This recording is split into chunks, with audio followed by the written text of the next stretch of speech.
આંસુની ધાર સાની વહી રહી છે? અરે હા રાજા મહારાજ,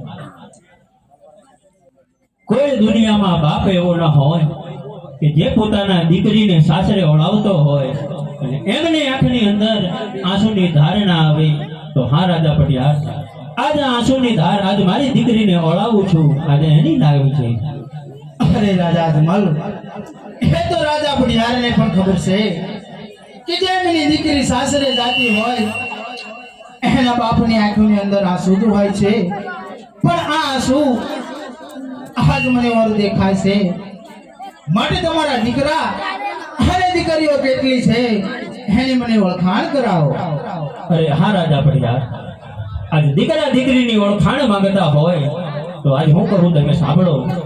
મારે ત્યાં લાસા લક્ષ્મી અને સગુણા ત્રણ દીકરી હતી અને મારે ત્યાં કુંવર એકય નથી.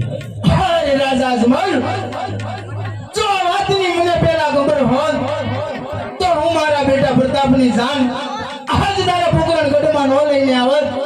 એટલા માટે હું જાઉં છું. અરે નહીં રાજા પટિયાર, થોભી જાઓ.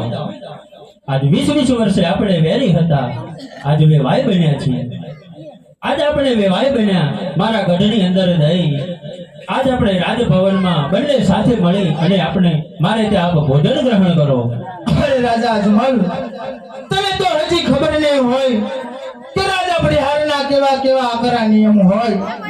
આજ હું તને કહું અને તું કાન ખોલીને સાંભળી લે.